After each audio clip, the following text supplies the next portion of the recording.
रंगा सियार की कहानी। एक बार की बात है कि एक सियार जंगल में एक पुराने पेड़ के नीचे खड़ा था। पूरा पेड़ हवा के तेज झोंके से गिर पड़ा।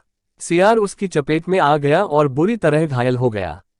वह किसी तरह घिसटता घिसटता अपनी मान तक पहुंचा। कई दिन बाद वह मान से बाहर आया। उसे भूख लग रही थी। शरीर कमजोर हो गया था। तभी उसे एक खरगोश नजर आया। उसे दबोचने के लिए वह झपटा। सियार कुछ दूर भागकर हौंफने लगा। उसके शरीर में जान ही कहाँ रह गई थी। फिर उसने एक बटेर का पीछा करने की कोशिश की। यहां भी वह असफल रहा। हिरण का पीछा करने की तो उसकी हिम्मत भी न हुई। वह खड़ा सोचने लगा। शिकार वह कर नहीं पा रहा था।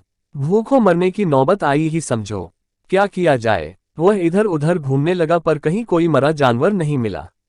घूमता घूमता वह एक बस्ती में आ गया। उसने सोचा शायद कोई मुर्गी या उसका बच्चा हाथ लग जाए। वह इधर उधर गलियों में घूमने लगा। तभी कुत्ते भान भान करते उसके पीछे पड़ गए। सियार को जान बचाने के लिए भागना पड़ा। गलियों में घुसकर उनको छकाने की कोशिश करने लगा पर कुत्ते तो कस्बे की गली गली से परिचित थे। सियार के पीछे पड़े कुत्तों की टोली बढ़ती जा रही थी और सियार के कमजोर शरीर का बल समाप्त होता जा रहा था। सियार भागता हुआ रंगरेजों की बस्ती में आ पहुंचा था। वहां उसे एक घर के सामने एक बड़ा ड्रम नजर आया। वह जान बचाने के लिए उसी ड्रम में कूद पड़ा। ड्रम में रंगरेज ने कपड़े रंगने के लिए रंग घोल रखा था। कुत्तों का टोला भौंकता चला गया। सियार सांस रोककर रंग में डूबा रहा। वह केवल सांस लेने के लिए अपनी थूथनी बाहर निकालता। जब उसे पूरा यकीन हो गया कि अब कोई खतरा नहीं है तो वह बाहर निकला। वह रंग में भीग चुका था। जंगल में पहुंचकर उसने देखा कि उसके शरीर का सारा रंग हरा हो गया है। उस ड्रम में रंगरेज ने हरा रंग घोल रखा था। उसके हरे रंग को जो भी जंगली जीव देखता वह भयभीत हो जाता। उनको खौफ से कांपते देखकर रंगे सियार के दुष्ट दिमाग में एक योजना आई। रंगे सियार ने डरकर भागते जीवों को आवाज दी, भाइयों भागो मत, मेरी बात सुनो। उसकी बात सुनकर सभी भागते जानवर ठिठके। उनके ठिठकने का रंगे सियार ने फायदा उठाया और बोला, देखो देखो मेरा रंग। ऐसा रंग किसी जानवर का धरती पर है नहीं ना। मतलब समझो, भगवान ने मुझे ये खास रंग देकर तुम्हारे पास भेजा है। तुम सब जानवरों को बुला लाओ तो मैं भगवान का संदेश सुनाऊं। उसकी बातों का सब पर गहरा प्रभाव पड़ा। वे जाकर जंगल के दूसरे सभी जानवरों को बुलाकर लाए। जब सब आ गए तो रंगा सियार एक ऊंचे पत्थर पर चढ़कर बोला, वन्य प्राणियों, प्रजापति ब्रह्मा ने मुझे खुद अपने हाथों से इस अलौकिक रंग का प्राणी बनाकर कहा कि संसार में जानवरों का कोई शासक नहीं है। तुम्हें जाकर जानवरों का राजा बनकर उनका कल्याण करना है।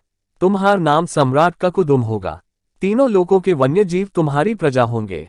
अब तुम लोग अनाथ नहीं रहे। मेरी छत्रछाया में निर्भय होकर रहो। सभी जानवर वैसे ही सियार के अजीब रंग से चकराए हुए थे। उसकी बातों ने तो जादू का काम किया। शेर, बाघ व चीते की भी ऊपर की सांस ऊपर और नीचे की सांस नीचे रह गई। उसकी बात काटने की किसी में हिम्मत न हुई। देखते ही देखते सारे जानवर उसके चरणों में लौटने लगे और एक स्वर में बोले, हे ब्रह्मा के दूत, प्राणियों में श्रेष्ठ ककुदुम, हम आपको अपना सम्राट स्वीकार करते हैं। भगवान की इच्छा का पालन करके हमें बड़ी प्रसन्नता होगी। एक बूढ़े हाथी ने कहा, हे सम्राट, अब हमें बताए कि हमारा क्या कर्तव्य है। रंगा सियार सम्राट की तरह पंजा उठाकर बोला, तुम्हें अपने सम्राट की खूब सेवा और आदर करना चाहिए। उसे कोई तकलीफ नहीं होनी चाहिए।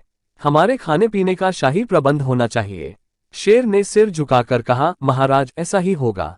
आपकी सेवा करके हमारा जीवन धन्य हो जाएगा।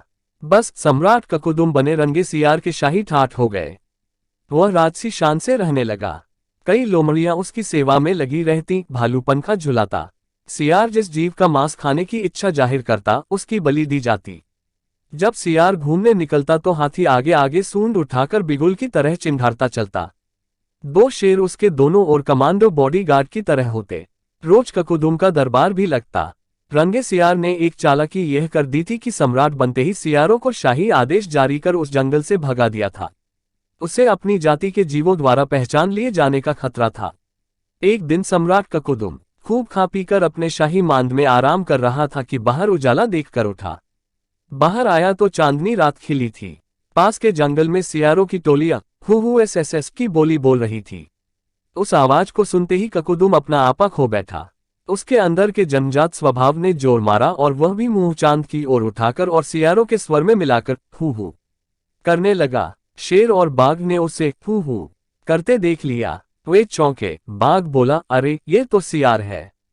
हमें धोखा देकर सम्राट बना रहा। मारो नीच को। शेर और बाघ उसकी ओर लपके और देखते ही देखते उसका तियापाचा कर डाला।